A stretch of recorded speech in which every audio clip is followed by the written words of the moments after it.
Well, panic buying has set in. Groceries such as sanitizers and toilet paper are flying off the shelves at several supermarkets. And our reporter Barry Bateman is at Macro in Centurion in Pretoria, just to, of course, give us a glimpse of what exactly is happening there. Barry, is the panic still going on? Well, yeah, quite right. But it does appear that the staff here are certainly geared up for this buying. I was speaking to a staff member earlier explaining how the way she described it was that this was an early Black Friday. So, not even month end. This is beyond that. People really getting out in their numbers to try and stock up on some of the most basic essentials. I'm seeing a lot of toilet paper. I'm seeing a lot of tinned goods, the non-perishables. But the store is certainly taking the issue of hygiene very seriously. And if you'll just have a look behind me, you will see that as you walk into the store, there are staff members on hand. They are busy squirting hand sanitizers into people's hands as they arrive in the store. There, of course, are also the wipes that people are using to clean down the trolleys and the baskets that they are using. But then we'll just take a look, and it's not far from to my left over here. We do have the queue of people.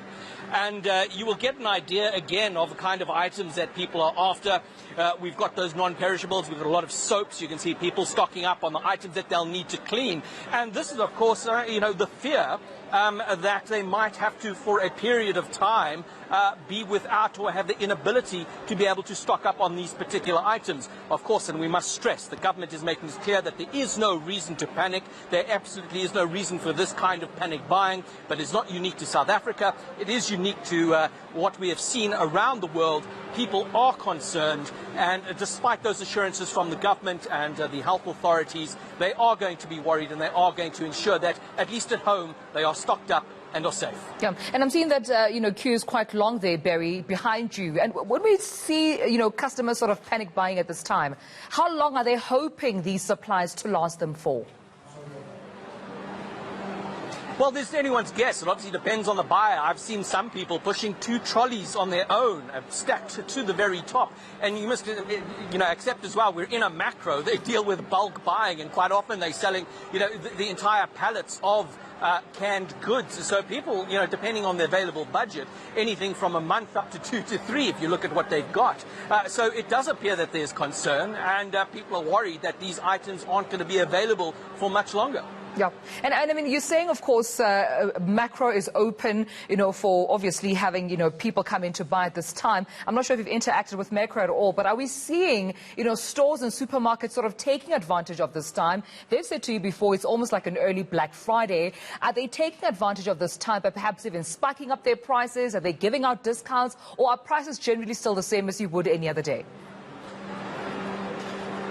No, from what I've seen here, everything is as it would be on any ordinary day. However, if you look at social media, there have been concerns raised, accusations, allegations at some stores that have raised prices, some gouging, and warnings there that the Competition Commission would be on standby to investigate such practices. But what I've seen here, there's no indication that that kind of practice is happening. We're told by store management here that they're going to be open until 6 o'clock, which is their normal operating hours. Perhaps there might be some changes later in the week. We had that announcement last night from President Cyril Ramaphosa, so I think, perhaps there's a bit of time left for companies to maybe review and look at certain specials on certain items, but we're not seeing that at this stage. Barry, thank you so much for that update. Reporter Barry Bateman at the Macro in Centurion.